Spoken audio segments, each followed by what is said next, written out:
Hey everyone. Tonight we begin with something a little softer, a little quieter, just like the streets of Maplewood, Oregon at 7 a.m. Imagine this. I'm sitting by my apartment window watching the morning stir to life. People bustle down the sidewalk, juggling coffee cups, backpacks, grocery bags, living like they're running out of time. And there I am, still in my robe, fingers curled around a warm mug of tea, wondering when my phone will ring again. Wondering if my son remembers I exist. You might not survive this one. Not because it's terrifying, but because it's achingly familiar. That hollow ache of being needed. Only when it's convenient. So, before you get too comfortable, take a moment to like the video and subscribe, but only if you truly enjoy what I'm doing here. And hey, drop a comment with your location and local time. I always love knowing where we're all sitting together tonight. Now turn off the lights. Maybe let a fan run for some gentle white noise. And let's begin tonight's journey together. Maplewood used to be the kind of town where everybody knew your name and waved at your front porch. But in the last few years, it's been changing. High-rise condos, yoga cafes with oat milk lattes, and shiny new townhomes swallowing up the old charm. My son Brian calls it market evolution, says it's great for property values. I call it noise. I've lived here 42 years, taught math at the local high school for 35 of them, raised my son alone in a rented 2-bedroom that leaked in the winter and baked in the summer. I was never the PTA mom, never the polished hostess with a casserole in the oven, but I was there. Always there. Brian usually calls on Sundays like clockwork between 9 and 10 a.m. It's less of a chat and more of a checkbox. Call mom 10 minutes. This week, nothing. No call, no text, not even a ghost of a voicemail. I took it in stride, sort of. I've made a habit of dressing loneliness up in soft sweaters and calling it independence. When I was younger, loneliness scared me. I thought it would swallow me whole. Now at 77, it's more like background music. An old record I don't bother turning off. I stood up and shuffled over to my bookshelf, pulled out the old photo box. Brian as a toddler with a chocolate ice cream mustache. Brian at high school graduation looking so much like his father it made my stomach twist. His father never knew he had a son. He was a visiting architect working on the Maplewood Library redesign. Smart, smooth Boston accent. He left town before I could even tell him I was pregnant. I didn't chase him. Pride, maybe. Fear, definitely, when the school principal found out he threatened to fire me, unwed and pregnant in a small town. Scandal. But they needed math teachers, and I was a good one. They kept me on one condition, that I become a model of morality. I agreed. I always agreed back then. I worked 2 jobs, taught during the day, tutored at night, slept 4 hours, drank too much tea, and told Brian bedtime stories about space and sea monsters instead of his father. He was a bright kid. He read early, loved numbers like I did. I was proud of him, still am. Sometimes the kettle screamed from the kitchen. I poured my tea and went back to the window. Across the street, a little park had filled with kids and strollers. I spotted Chloe, my granddaughter, laughing with friends. She didn't see me. I never called out. At 19, she'd be mortified to know Grandma was spying from the 2nd floor. The phone rang and I spilled tea on my lap. Typical. The caller ID read Allison Lane, Brian's wife. Sunshine on the phone. Vinegar in person. Hi, Martha? She chirped. How are you feeling? Fine, thank you. Brian's stuck at a home showing, but he asked me to call. We're having a family dinner Friday at 7. You're coming, right? It wasn't a question. I nodded instinctively, though she couldn't see it. Of course. Can I bring anything? Oh, no, just yourself. She laughed, an empty, brittle laugh. We have important news. When she hung up, I sat there staring at the phone. Important news. Probably a promotion. Or maybe Peter, my grandson, had finally passed the bar. Or maybe they were buying a house. That would explain the sudden invitation.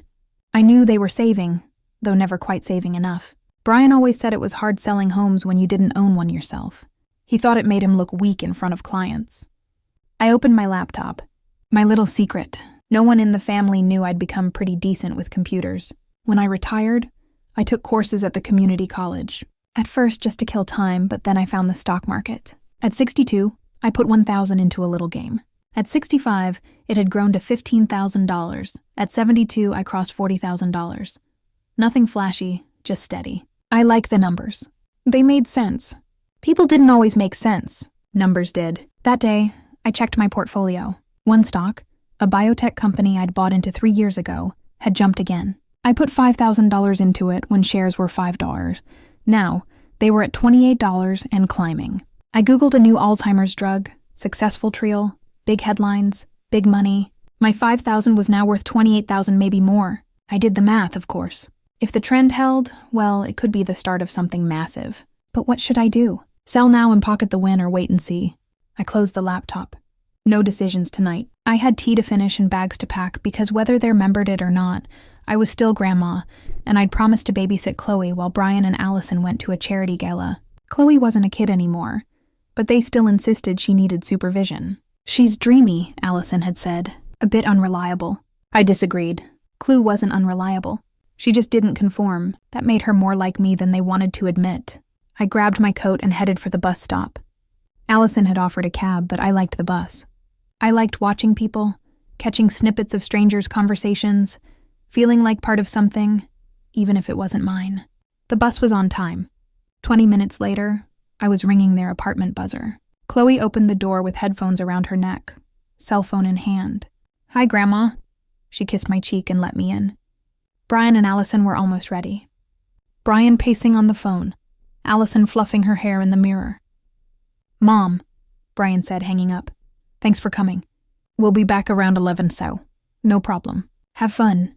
Allison gave Chloe one last warning. "No friends, no parties?" "Chemistry test, remember?" "Yes, Mother." Chloe sighed. When they left, she collapsed onto the couch. "Want to watch a movie? I can make tea." "I'd love some," I said, settling in beside her. We talked, we laughed. She asked questions no one ever asked me about my childhood, about being a mom, about life. And for the first time in Avery long time, I felt seen. After Chloe brought out 2 steaming mugs of tea, she settled next to me on the couch, with a softness I hadn't felt from anyone in my family in years. "So, Grandma," she said, pulling her knees up under her, "what was it like raising Dad alone?" I blinked. That wasn't a question anyone ever asked me. Not Brian, not Allison, not even the school counselor back when Brian started acting out in 8th grade. I took a slow sip of tea and let the warmth fill my chest before answering. "It was hard," I said simply, "but it was also my purpose. I didn't have a choice, so I got on with it. 2 jobs, very little sleep, not much of a social life. Did you love it?" I smiled faintly.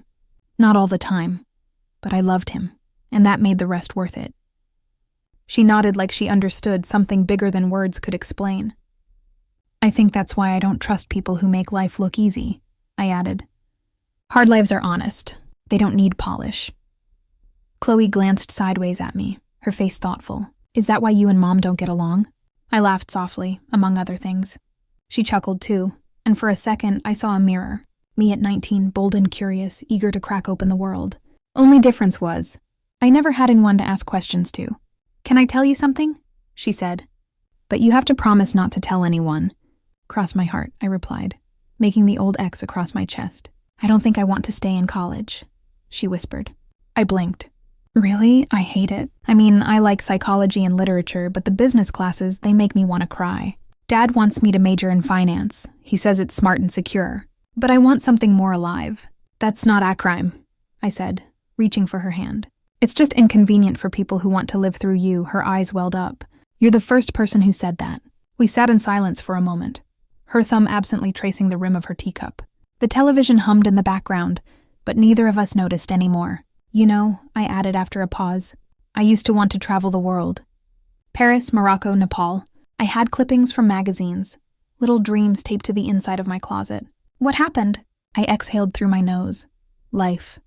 Brian. Bill's fear. I buried that version of myself in a drawer and never opened it again. "Until now," Chloe said quietly. "Maybe," I murmured. We watched a movie, something light and forgettable. We ordered pizza and giggled like 2 teenagers hiding from their parents. For those few hours, I wasn't a tired grandmother or a forgotten mother. I was just a woman rediscovering who she used to be. Around 10:45, I heard keys in the lock. Chloe sighed and quickly sat up straighter. Brian and Allison walked in, faces flushed and tipsy from too much wine and not enough food. "Everything okay?" Brian asked, scanning the room like a detective. "Just fine," I said, standing to collect my coat. "We had pizza and watched an old Mag Ryan movie." Allison wrinkled her nose. "Pizza?" Chloe shrugged. "We didn't burn the house down, Lucy," Brian said upstairs. "Big day tomorrow. Night, Grandma." She gave me a long hug. "Thank you For what? For everything, she whispered. I kissed her forehead. Anytime, sweetheart. As I slipped on my coat, Brian cleared his throat. Don't forget dinner this Friday. It's important. I remember, I said, already halfway out the door. The air outside was brisk and smelled like cut grass and damp pavement. I walked to the bus stop, letting the night settle over me like a favorite blanket. That evening had awakened something old but not lost. A sense of possibility, a sense of me. Back in my apartment, he poured a glass of water and sat by the window again. The park was empty now. Streetlights buzzed faintly, Maplewood asleep. I opened my laptop, logged into my portfolio, and refreshed the page. The biotech stock had risen again, 31 per share. I grabbed a notepad and did the math. I had 1,000 shares. That was $31,000. Not bad for an old math teacher. Not bad at all. But then the phone rang. Unknown number. Hello, is this Martha Benson? Yes, my name is Edward Gillespie. I represent Atlas Investments. You hold shares in Nuvera Biotech, correct? My spine straightened. Yes, I do. I'm calling to inform you that as of this evening, NEA is being acquired by Medexa Pharmaceuticals in a deal valued at $5.2 billion. All shares will be purchased at $500 each. I choked on my own breath. Excuse him, $500 per share. You own $1,000. That's $500,000. The room spun. My knees went soft. I sank into the chair like someone pulled the strings out of me. Are you sure? I managed to whisper. Completely. You'll receive documentation to confirm the transaction by week's end. If you'd like, I can guide you through the tax planning process. I scribbled down his number, thanked him in a daze, and hung up. $500,000, $500,000. I stared at the laptop screen, now glowing like a portal to a new life. I could do anything, go anywhere, be someone again. I thought about Brian, about Allison, about Chloe. I thought about what I wanted for once, not what they expected. And then I laughed. Not a sad laugh, but something deeper, warmer.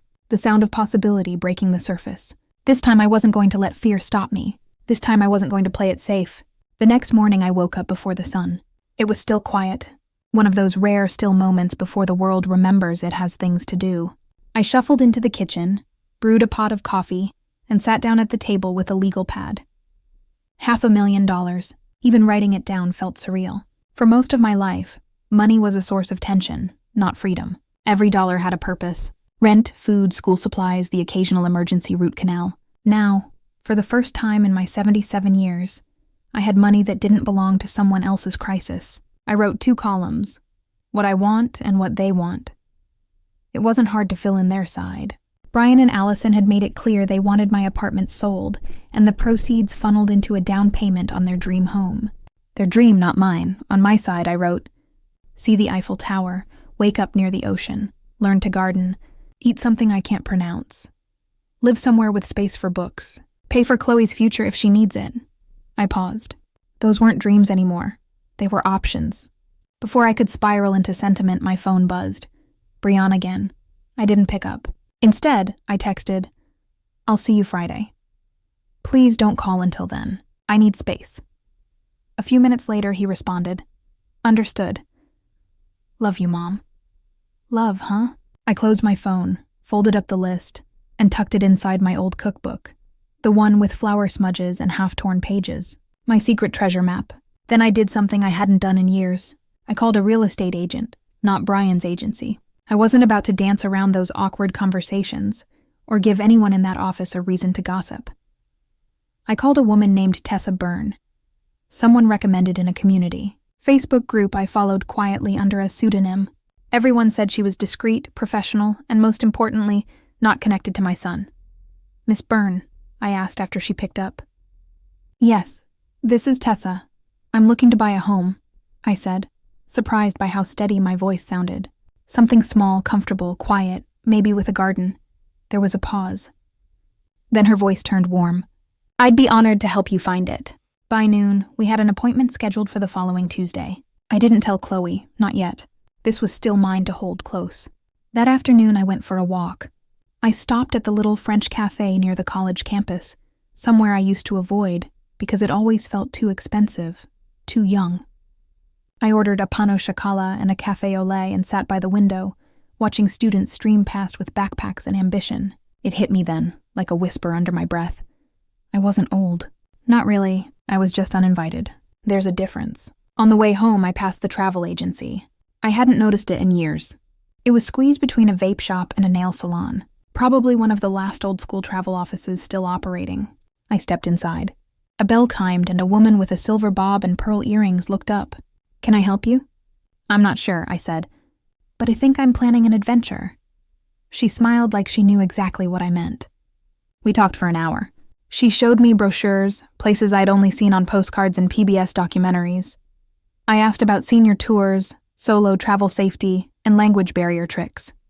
"I want something different," I told her. "I want to wake up somewhere that doesn't smell like my past." She nodded slowly. "That's a beautiful way to put it."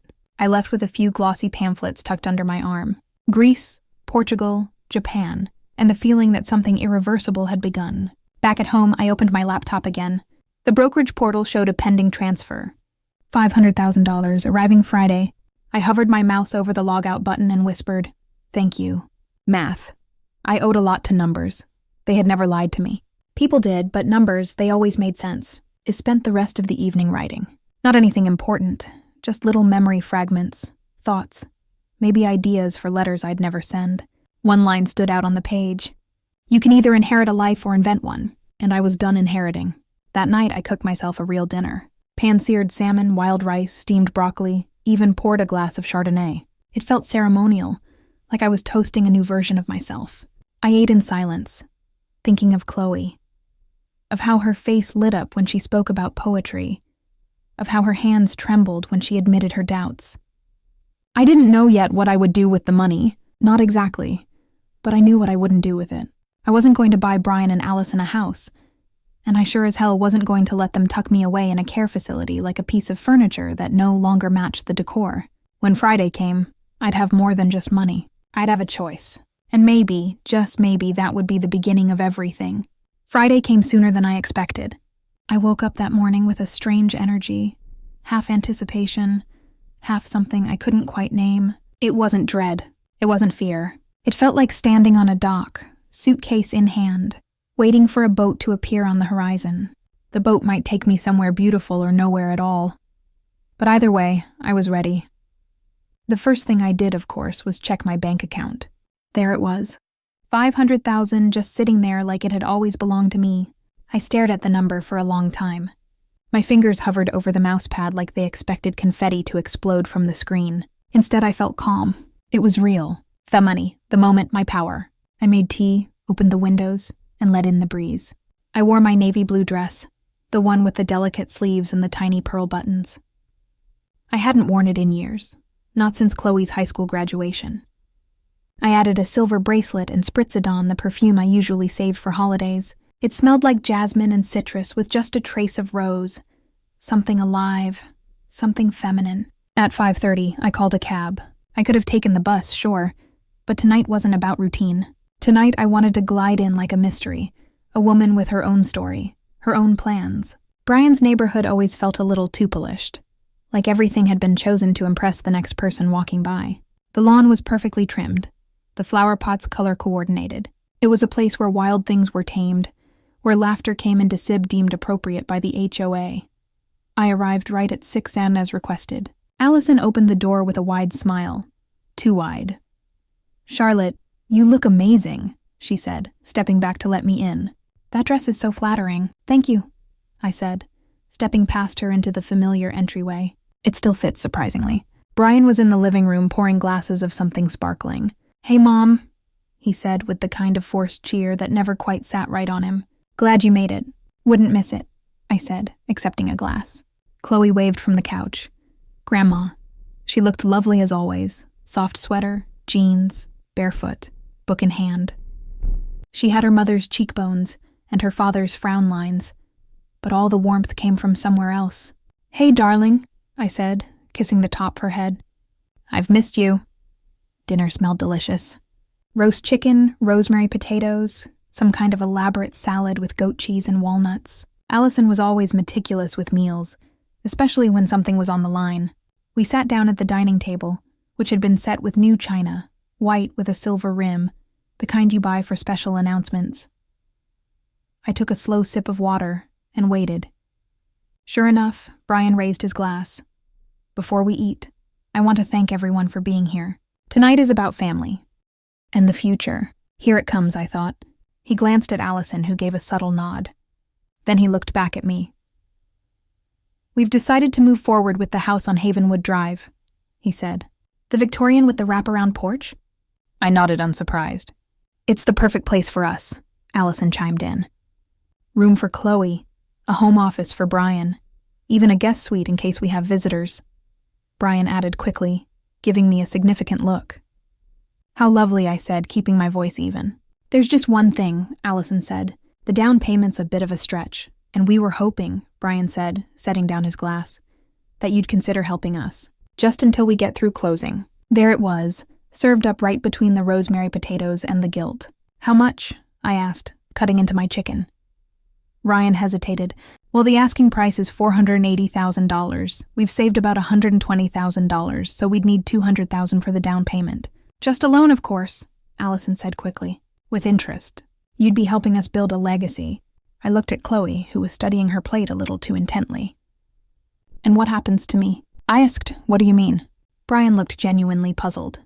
If I give you $200,000, I said, placing my fork down, what happens to my life, my apartment, my security? We've actually been thinking about that, Allison said, clasping her hands together. We found a place. It's called Sunhaven. It's beautiful, like a resort, really. A resort, of course. It's not a nursing home, Brian said quickly. It's a retirement community with staff and activities and other people your age. They even have Tai Chi. I almost laughed. Tai Chi. As if that could cancel out being exiled. We figured, Allison continued. You could sell your apartment, use part of it to fund your stay, and we'd use the rest for the house. And when the money runs out, I asked in 3 years, 4, we'd figure something out. Brian said they always had a plan for later. A vague "we'll figure it out" that usually meant I'd be someone else's problem when the time came. You've really thought this through, I said. It's what's best for everyone, Allison said sweetly. For everyone, I echoed. We finished dinner in awkward silence. Clue cleared the table while Allison served the store-bought pie, and Brian pretended not to notice my clenched jaw. When it was time to go, Chloe hugged me hard. Come over tomorrow, she whispered. Maybe, I said softly. Let's see. Brian walked me to the door. Please think about it, Mom. We can't do this without your help. I turned to him and said, You already have everything planned. But you forgot one thing. What's that? That I have a plan too. He blinked, confused. Good night, Brian. I walked out into the night air, head held high. The weight of the evening settling around me like a cloak I didn't ask to wear. But under that cloak, something was stirring. Something unshakable. Tomorrow, I'd begin again. The next morning, I stood in front of my window, tea in hand, watching a jogger pass by with a golden retriever bouncing beside her. I wasn't sure what disturbed me more, Brian's tone when he talked about helping the family, or the way Allison kept calling the retirement community a resort. Like she expected me to be thrilled about bingo night and low-sodium casseroles. It wasn't the lack of gratitude that bothered me. Gratitude is too fleeting to depend on. It was the certainty in their voices, as if my life belonged to their spreadsheet. I had choices, and more importantly, I had $500,000 in my account. Still, I hadn't told them that. I didn't owe them an explanation. Not yet. By noon, I'd finished reading over the documents Edward Gillespie had sent from the brokerage. Everything checked out. The funds were mine. The tax implications were manageable, and my investments, surprisingly, had triggered a few calls from other firms looking to poach me. I chuckled at the idea of a 77-year-old woman being considered a high-value investor. I packed a small overnight bag and headed downtown. Clue had texted asking if we could meet at her favorite cafe. I was glad she'd reached out. Despite the chaos, Chloe's affection remained genuine. The cafe was nestled between a used bookstore and a florist that always smelled like carnations and lavender. I spotted Chloe near the back, already sipping on something iced and covered in foam. You look sharp, Grandma, she said as I slid into the seat across from her. Love the earrings. I touched the pearls lightly. A little armor. You never know when you'll be ambushed by well-meaning family members, she laughed. They're still hoping you'll change your mind. I figured. She paused, sipping her drink. Are you okay? Actually, I said, leaning back in the chair. I'm more than okay. I've made some decisions. Chloe leaned in. Tell me everything. I'm not going to Sunhaven. Good. She said it so quickly, so firmly, it made my heart warm. And I'm not giving them my apartment or my money. Chloe let out a breath of relief. Thank God. I'm buying myself a house, I said, watching her expression shift from curiosity to delight. Nothing fancy, just something with a garden and space for a few bookshelves. I love that, she said, her eyes shining. Where? I was thinking somewhere in South Hill. Quiet, green, near that bakery you like. Her face lit up. Wait, are you serious? That's perfect. You'll finally have aerial backyard. And I added once I'm settled in, I thought I might take a trip. Her eyes widened. Where? Europe, maybe France, Italy, Greece? I paused. Everywhere I used to dream about. Chloe looked stunned. Grandma, that's incredible. I shrugged. I've spent my whole life taking care of people. I think it's time I take care of myself. She reached for my hand. I'm so proud of you. I squeezed her fingers. You sound like you're about to cry. I am, she admitted with a laugh. Happy tears mostly. We talked for over an hour. She told me how stifling college had become, how she felt like she was walking someone else's path, how photography made her feel alive, even if no one else understood it. You should do it, I told her. Change majors. Take that photography class. Follow your instincts. But what if, Dad? Your dad's not living your life, sweetheart. Don't wait until you're 77 to do something for yourself. She nodded slowly. You really think I can? I don't think, I said, finishing the last sip of my tea. I know. That evening, back home, I opened my laptop and searched real estate listings. South Hill had several promising options, but one immediately caught my eye. A 2-bedroom cottage with a wraparound porch, wildflower garden, and a tiny library nook. The picture showed sunlight streaming through lace curtains, a fireplace surrounded by built-in bookshelves, and a deep bathtub I could already imagine soaking in with lavender salts and a book in hand. I sent an inquiry to the agent, then closed my laptop and leaned back. This was happening. I wasn't just reacting anymore. I was steering the ship. Later that night, just as I was brushing my teeth, my phone buzzed with a text. Mom, we really need to talk. Can we do dinner tomorrow? I stared at the message. He hadn't called me Mom without a string attached in years. I'm busy tomorrow. Maybe next week. He responded almost immediately. It's important. Allison baked your favorite pie. We're hoping you'll reconsider. Of course. Bribery by dessert. I'll think about it. And I would, but not for the reason she thought. I had something to say, but not yet. Let them sweat a little. Let them wonder what the old woman was up to in her quiet little apartment with her sensible shoes and her strong black tea. They didn't know I'd already picked out a house. And they certainly didn't know that I had no intention of being part of their calculations ever again. That night I slept better than I had in months, dreamed of cobblestone streets and waves crashing against distant shores, and of standing in a garden, wildflowers swaying in the breeze, knowing for the first time in decades, this life, it's mine now. I spent most of Saturday morning preparing to meet Veronica, the real estate agent, who had quickly responded to my inquiry. She sounded young, bright, and pleasantly surprised that I wanted to pay in full. No mortgage, no inspections, just a clean, honest transaction. As I waited at the curb for her car to arrive, I felt a flutter of excitement, the kind I hadn't felt since the day I held Chloe for the first time in the hospital. It's funny how life keeps offering you new beginnings, even when you think all the doors have closed. Veronica pulled up in a dark blue SUV and stepped out wearing a blazer that looked one size too big and shoes that had clearly walked too many miles. She greeted me with a warm smile. You must be Miss Walker. That's me, I said. But let's go with Rosemary. She grinned. I like that. Hop in. I've got 3 houses I think you'll love. Starting with the one you spotted online. The ride through South Hill was surprisingly nostalgic. I'd walked these sidewalks for decades, but now every garden and porch swing felt like a promise. The first house, the one I'd seen online, was even lovelier in person. A creamy yellow cottage with lilac bushes out front and a porch swing already gently creaking in the breeze. I told the owners to expect an offer, Veronica said as we stepped inside, but I didn't tell them you'd be making it on the spot. The floors were polished hardwood. The kitchen was compact but charming, and the nook by the window was perfect for my reading chair. The master bedroom faced the garden, where a winding stone path led to a wooden bench, shaded by 2 flowering dogwoods. It stood in the center of the living room, letting the light fall across my face. And I knew this is it? I whispered. You sure? Veronica asked. surprised by how quickly I'd decided. I've spent a lifetime second-guessing, I said. This time it rushed my gut. We signed the papers that afternoon. By Monday, I was making arrangements to move out of my apartment. I didn't tell Brian. I didn't tell Allison. I didn't even tell Chloe. Yet, this moment was mine. For the first time in years, I wasn't asking permission or seeking approval. I was simply living.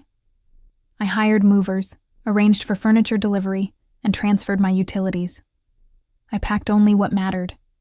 My books, my photographs, the quilt my grandmother made by hand in 1947, and my favorite tea kettle. Everything else I left behind. I had the movers deliver a note with the apartment keys. Dear Brian, I've moved. The apartment has been sold. No forwarding address yet. Love, Mom. It was petty, maybe, but it also felt like the closing of a chapter. The new house smelled like cedar and lemon-scented wood polish. I spent the first night there alone, sitting on the porch swing with a blanket over my legs and a cup of chamomile in my hands, watching the fireflies blink like secrets in the dark. The quiet was no longer a hollow echo. It was a companion. And yet, by Tuesday afternoon, I found myself missing Chloe. So I sent her a text. Me. I have something to show you. Come by after class. Her reply was immediate. On my way. Do you need me to bring anything? Me? Just yourself. And maybe an appetite. I'm ordering Thai. She arrived at 6:15, her eyes wide as she pulled into the gravel driveway.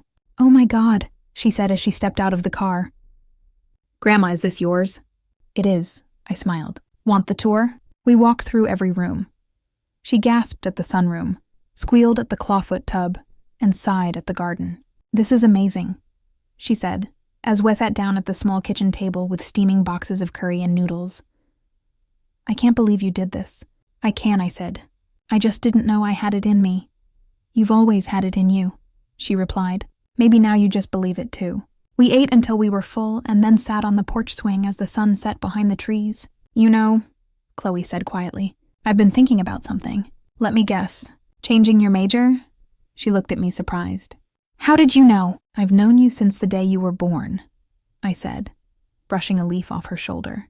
And I know the sound of someone suffocating in someone else's dream, she sighed. I hate business school. I keep thinking about photography or maybe social work, something that feels more me. Then do it, I said simply. It's your life. My parents won't be happy. They all get over it.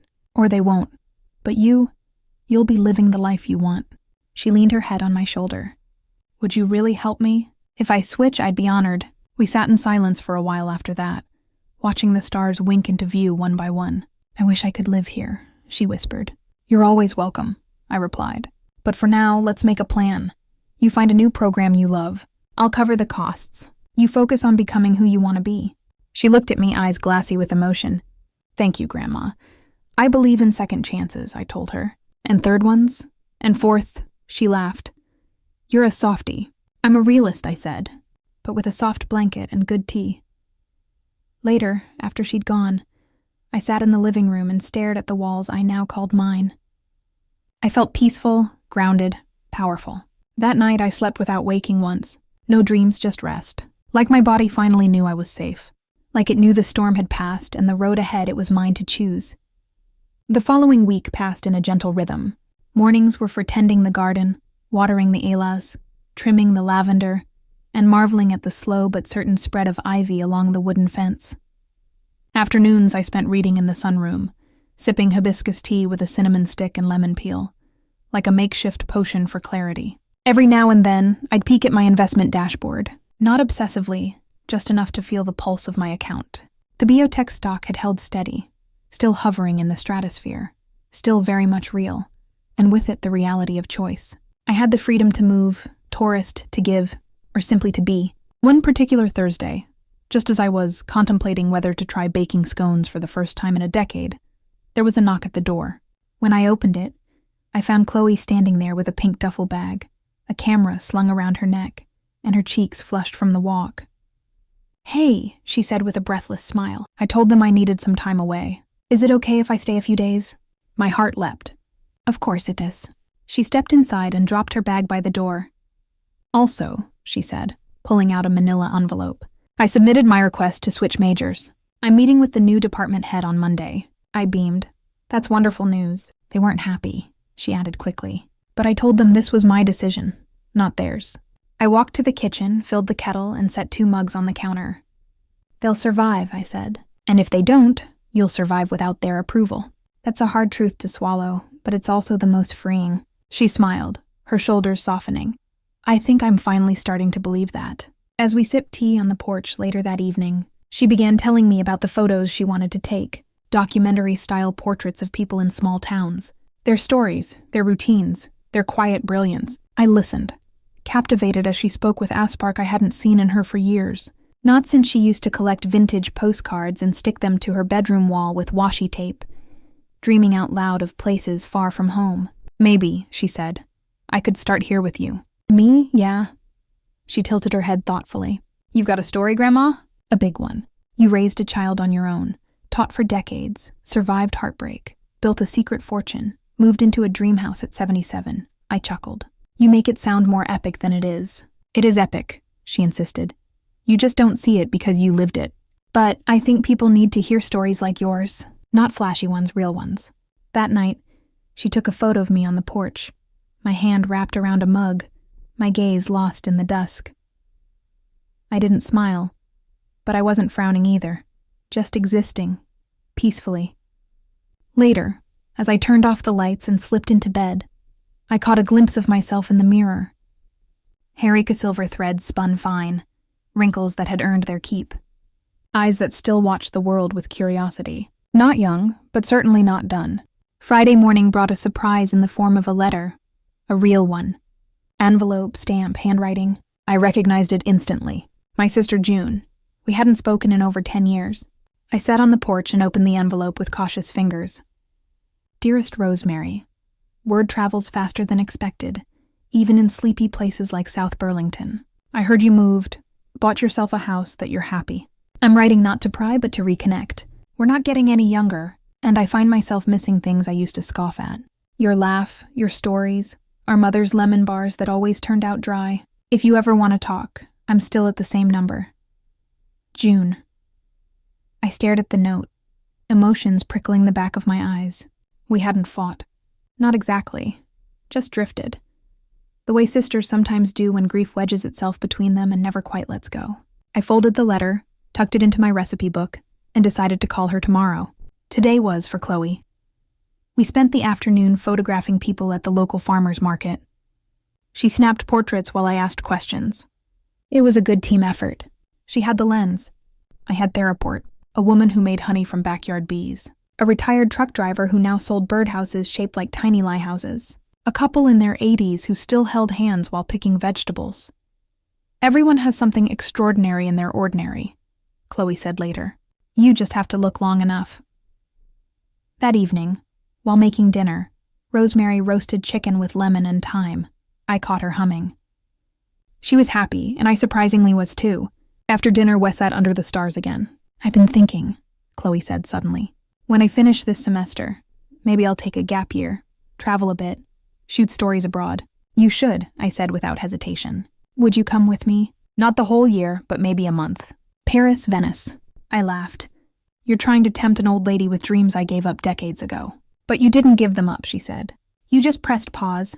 I looked at her. Really? Looked at her. If she was brave enough to unpause her life, maybe I could do the same. "All right," I said. "Paris. But only if we find a cafe with really good croissants." She squealed and hugged me. And in that moment, I realized something no stock gain or new house could ever offer. This was the true wealth. I had forgotten I had time, connection, a second chance. Not just for me, but for someone I loved. Saturday mornings had their own rhythm in the new house. I'd open the curtains just enough to let the sun tease its way in. Chloe was still asleep in the guest room, and I let her be. She'd earned her rest. I brewed a pot of Corey coffee, the kind I'd learned to love when I visited New Orleans decades ago for a math conference of all things. It was thick, bitter, and oddly comforting, a reminder that even the sharpest flavors can become a comfort if paired with good memories. By mid-morning, Chloe emerged, hair a mess, hoodie falling off one shoulder. "Morning, Grandma," she mumbled, flopping into a chair. "Morning, sunshine," I grinned, sliding a plate of toasted bagels her way. "Hope you're hungry," she smiled through a yawn. "Always." We ate in a cozy silence, broken only by the occasional clink of a butter knife or the crunch of a crust.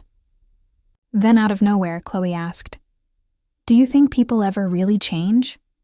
I paused, chewing. I think people can change, but most just rearrange their furniture and call it a renovation." She snorted. "That's disturbingly accurate. Why do you ask?" She hesitated, eyes drifting toward the window. "Peter called me last night." "Oh," he said. "Dad's been moody lately, snapping at everyone, accusing Mom of not being supportive." I nodded slowly. "That sounds familiar, and Peter said something else." She shifted in her chair. "He said I ruined everything because I encouraged you to move. That if I just kept quiet, you'd still be their fallback plan." "Fallback plan," I repeated. "That's generous of them." She looked at me, eyes soft with guilt. "I didn't mean to cause trouble." "You didn't cause it, Chloe. You just turned on the light in a room that had been dark for too long." There was something healing in that. Naming the dysfunction without pretending it was normal. We'd all played our roles for too long. Me as the quiet, useful matriarch, them as the put-together suburban success story. But it was a stage play, and someone had finally called cut. That afternoon, we wandered downtown, ducking into small shops with crooked shelves and chatty owners. At an antique bookstore, I found a 1954 copy of The Sea Around Us by Rachel Carson. Chloe found a vintage film camera for $45 and haggled it down to $30 with the kind of bold charm I never had at her age. As we left the store, she nudged me. "Still thinking about Paris every minute," I said, "though I'll need to get a passport first." "We should apply together," she said. "Make it a thing." And so we did. Monday morning, we stood in line at the post office, paperwork in hand. The clerk was a woman about my age with shock white hair pulled into a tidy bun and eyeliner sharp enough to cut glass. "Traveling together?" she asked, glancing between us. "Yep," Chloe said. "Europe." "Ah, adventure." The clerk smiled. "Good for you too." As she stamped our forms, she looked at me and said something that stuck. "Too many people wait until it's too late to see the world. Don't be one of them." When we got home, I sat down at my laptop and pulled up a folder I'd created weeks ago. Dream itinerary. It was filled with clippings, notes, links to travel blogs. I'd been building it slowly, secretly since the day assigned the check, but decided not to give it away. Now it was time to actually use it. Chloe and I spent the afternoon planning, giggling like schoolgirls. We chose Paris, Venice, and Dubrovnik. 3 cities, 1 month. One chance to live like people in those glossy magazines I used to fold the corners of. "I've been thinking," Chloe said as she traced our route on Google Maps. "After the trip, maybe I'll transfer to a journalism school, one that focuses on photojournalism." "You'd be good at it," I said without hesitation. "And maybe I'll pitch a photo essay about women starting over late in life." "Like me?" I asked with a raised brow. "Exactly like you." Later that week, a letter arrived from Peter. Typed, not handwritten, too formal, too stiff.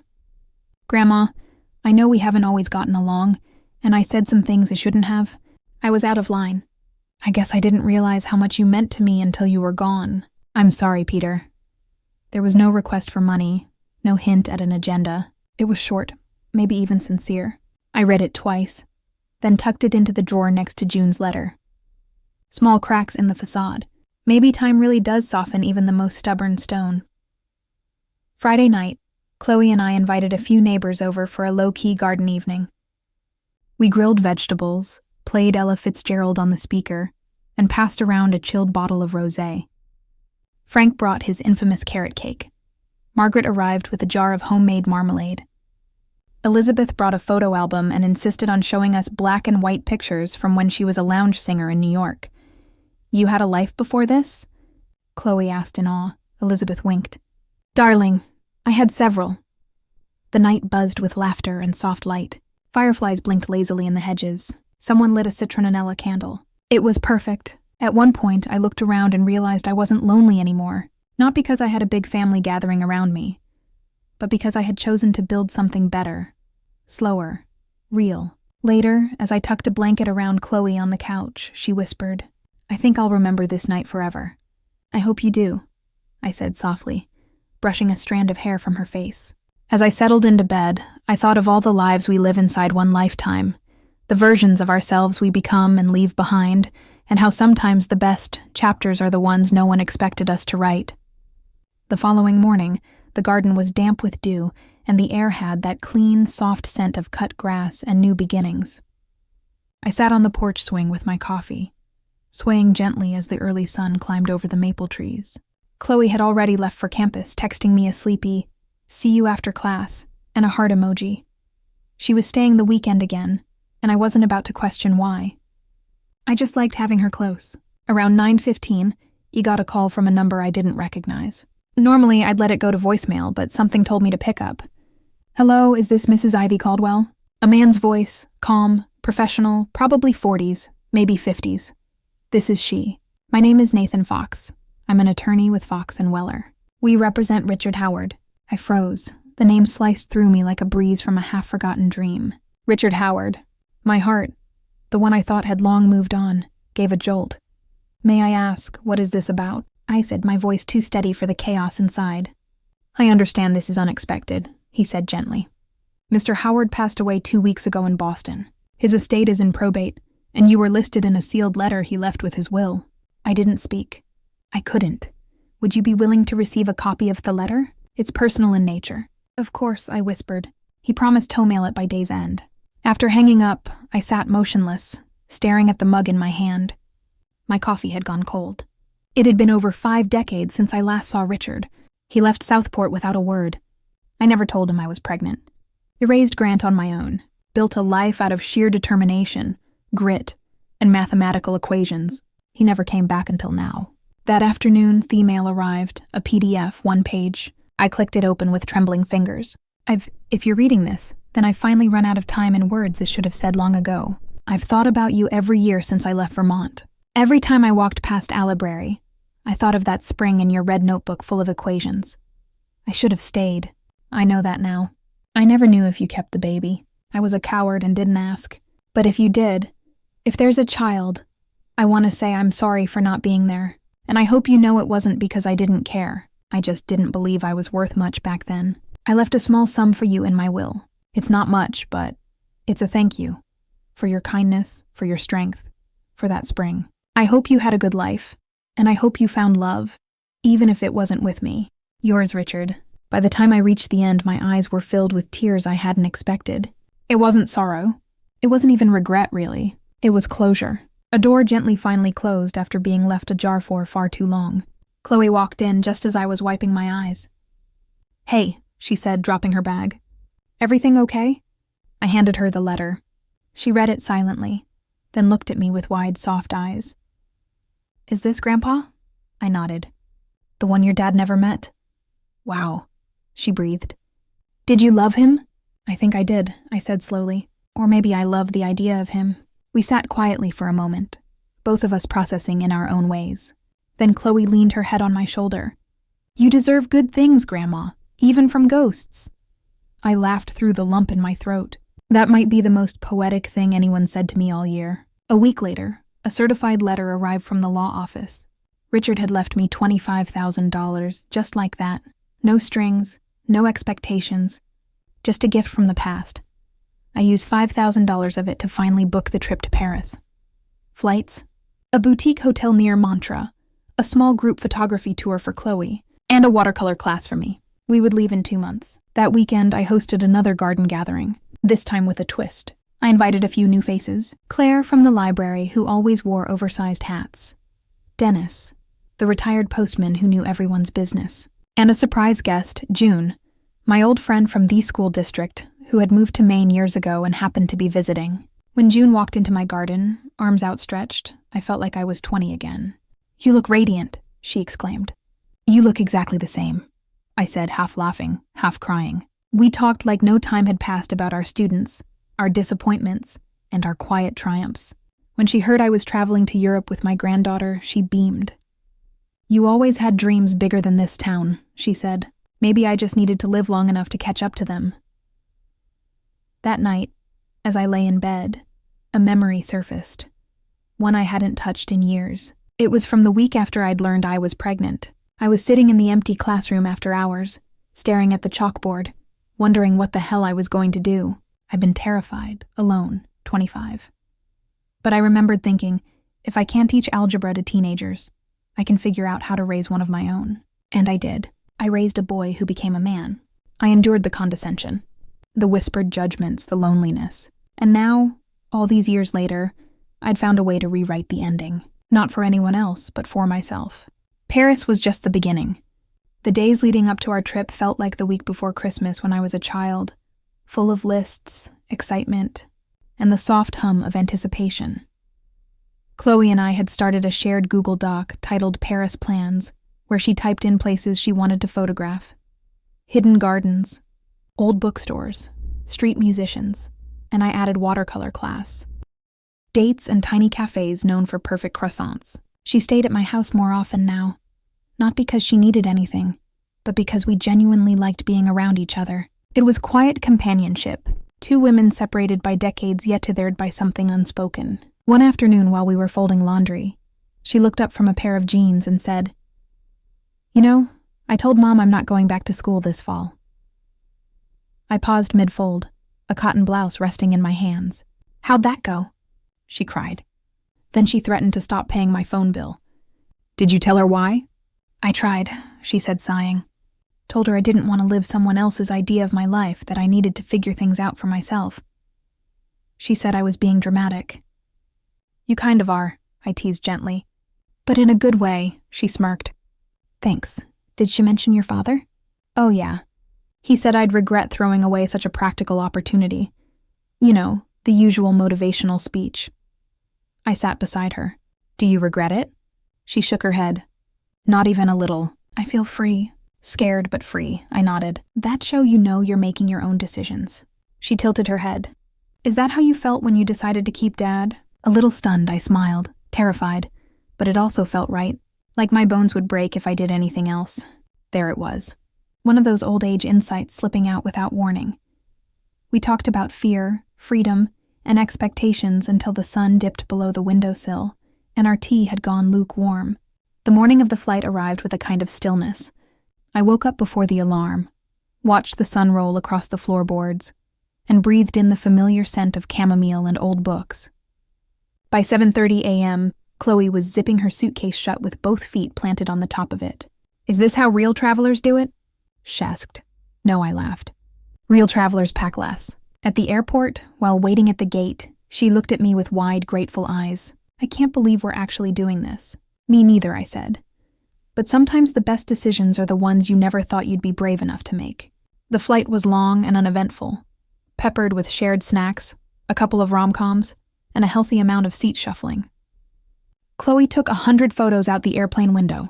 I sketched the cloud line on a napkin with a pen I found in the bottom of my purse. We landed in Paris late afternoon local time, both of us sticky-eyed and running on sheer adrenaline. Our hotel was charming. Not the Ritz, thank God, but the kind of place where the floors cack just enough, and the concierge knows every cat in the alley by name. We dropped our bags, freshened up, and walked to a corner cafe with twinkling lights strung across the awning. The waiter greeted us with a smile that could have melted chocolate. "I already love this place," Chloe whispered as she looked at the menu. "Me too," I said, "and I haven't even tried the bread." That night after dinner we wandered. No agenda, just the two of us under the Parisian moonlight. The air was cool and smelled like tobacco, perfume, and possibility. Chloe snapped photos while I memorized shadows. We crossed the Pontiff Bridge where couples were attaching locks and tossing keys into the sand. "I read somewhere," Chloe said, "that they started removing the locks because they were weighing the bridge down. Romance with consequences, I'm used. That's a metaphor if I've ever heard one." She giggled and looped her arm through mine. We sat on a bench and watched the water roll past, the kind of deep, slow current that makes you forget how quickly time moves. "Grandma?" Chloe said quietly. "Do you ever wish things had gone differently?" I turned to her, studying her soft features, the faint freckles across her nose. "Sometimes," I admitted, "but not tonight. Not here." Another offbeat fact popped into my head. You know, in the 1800s, Parisian sewer workers used to be paid more than teachers. Chloe blinked. "Seriously?" "Yep. Because their job was considered more dangerous, which I suppose depends on how rowdy your students are." We laughed until the lights blurred and the sky deepened into ink. Walking back to the hotel, I felt younger than I had in years. Not because of the city, but because I'd stopped waiting for life to knock. I'd opened the door myself. As we tucked in that night, Chloe in her bed, me in mine, I whispered across the room. Let's go to MMA tomorrow. You read my mind. The last thing I saw before sleep took me was the moon through the cracked curtain, hanging low and silver over Paris. It was just the beginning. We woke up to the smell of buttery sissons drifting through the open window, and the soft chime of church bells in the distance. I stretched like an old cat in the sun and smiled to myself. Paris, not a dream, not a fantasy. We were actually here. Chloe was already up sitting cross-legged on her bed editing photos on her laptop. Look at this one, she said, spinning the screen toward me. It was a photo she'd taken last night. Me standing on the pond, backlit by the golden glow of the street lamps. My face was turned upward, lit in profile. I looked peaceful, almost cinematic. That woman looks like she knows exactly who she is, I said, almost surprised. Chloe grinned. She does. We spent the morning wandering through Muart. The cobbled streets wound around pastel houses with ivy clinging to their shutters. Artists set up their easels in the square, painting portraits and landscapes in soft oils and sharp charcoals. I stopped to watch one man capture the shadow of the Sacrauer with long, confident strokes. I think I used to dream in places like this, I said softly. Chloe looked up from her camera, and now you're living in one. We stopped at a little cafe for espresso and pain au chocolat. Chloe was telling me about a famous photographer who shot only in black and white when a woman at the table next to us leaned over. Excuse me, she said in a light French accent. But are you American? Yes, I nodded. Vermont originally. I visited once. It is very green, very quiet. We chatted for a few minutes. Her name was Claudine. She was a retired history professor who now gave walking tours on the weekends just for fun. Somehow we got on the topic of aging and freedom. You know, Claudine said, sipping her coffee, in France we don't fear age so much. We see it as a layer, not a loss. I loved that. A layer, not a loss. There it was, another insight from old age wisdom, this time borrowed, and it nestled into my chest like a warm stone.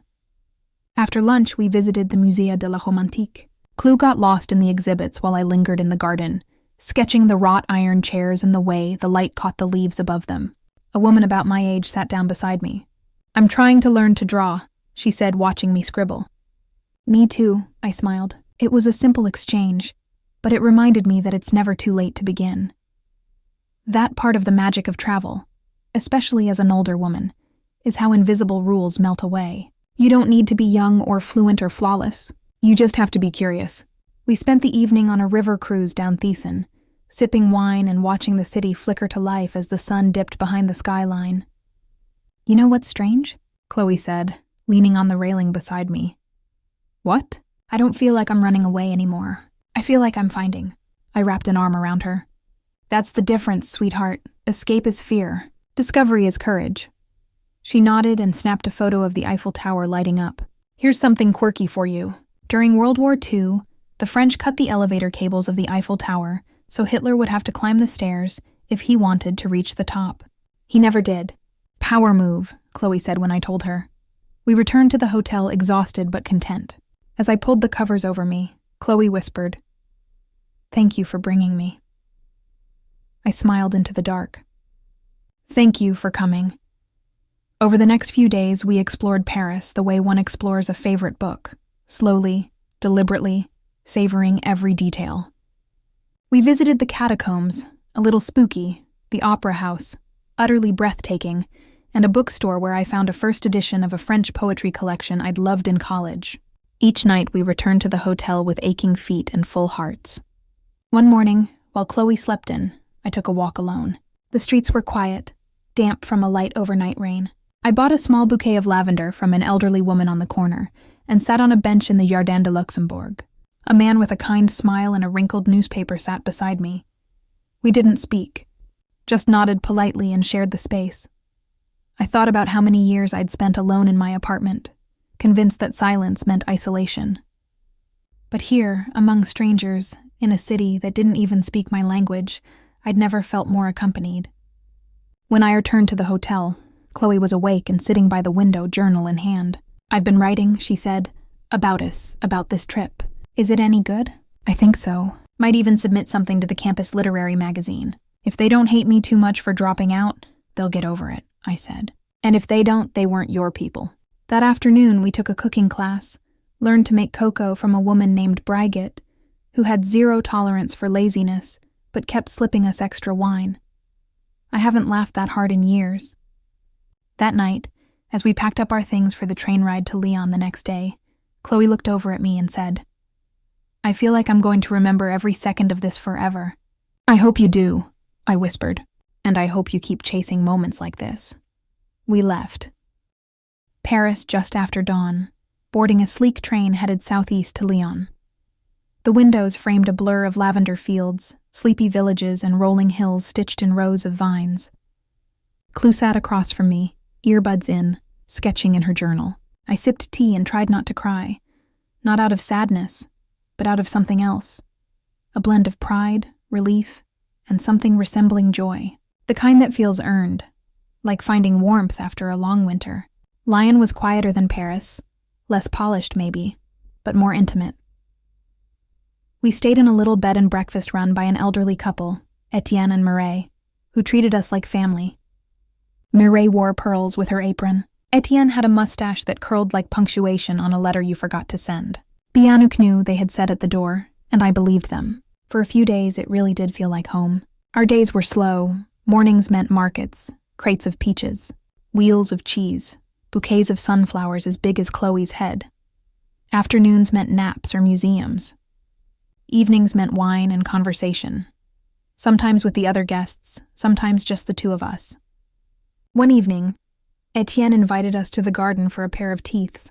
Chloe was chatting with another traveler about vintage cameras when Mireille sat beside him. "You and your granddaughter," she said with a smile. "You remind me of me and my own grandmother." Oh yes, she was fierce, took no nonsense, but she had this soft center, only showed it when no one was watching. "Sounds familiar," I chuckled. Meyer leaned in a little. "It is good, I think, that she sees you like this. Not as someone they tuck away and visit twice a year, but as someone who still lives." That struck a chord. And for the rest of the evening, I watched Chloe laugh and talk and toast strangers and thought, yes, this is how I want her to remember me. Here's your quirky fact for the day. The city of Lyon has over 400 secret passageways called traboules, built in the Renaissance to protect silk merchants and now used by savvy locals to shortcut through the city. We found a few ourselves, thanks to a little map Etienne sketched on a napkin. Every time we stepped into one of those winding alleys, it felt like slipping through time, like life had hidden doors if you just knew where to press. One morning, as we walked along the Saône River, Chloe asked me, "Do you think you'll ever go back?" I knew she meant the life I had before. The apartment, the Sunday phone calls, the waiting. I shook my head gently. "I don't think I was ever truly there, Chloe." "Not really." She didn't press me. Just linked her arm through mine and rested her head briefly on my shoulder. On our last night in Lyon, we climbed the hill to Fourvière Basilica. From the terrace, the entire city stretched out beneath us in golden light. Bells rang out below. A warm breeze swept past us. "This is the kind of moment," Chloe whispered, "where you know you'll remember the smell of it." I smiled. "You've got the soul of a poet," she grinned. "You've got the bank account of a retired rogue investor." We both laughed, but it was true. I still had most of the money, and I'd already decided what I wanted to do with it. Later that night, back at the B&B, I logged into my account and sent 2 transfers. One to a scholarship fund at South Burlington High for girls pursuing STEM degrees, and one to a shelter in Montpellier for women starting over. There I'd save, not for emergencies, for experiences, for choices, for freedom. Chloe and I talked late into the night, curled up in our pajamas. "I'm scared," she said at one point, "to go back and tell Dad I'm changing majors, that I might take a semester off." "That's okay," I told her. "Bravery doesn't mean you're not scared. It means you do it anyway." "Is that your old age wisdom for the day?" "Maybe," I said. "Or maybe I stole it from Oprah, who knows?" We laughed again. That night, we fell asleep with the windows open, the scent of wisteria drifting in, the hum of the city just below us. The next morning, we packed our bags and said our goodbyes. Etienne slipped a small jar of homemade fig jam into my purse.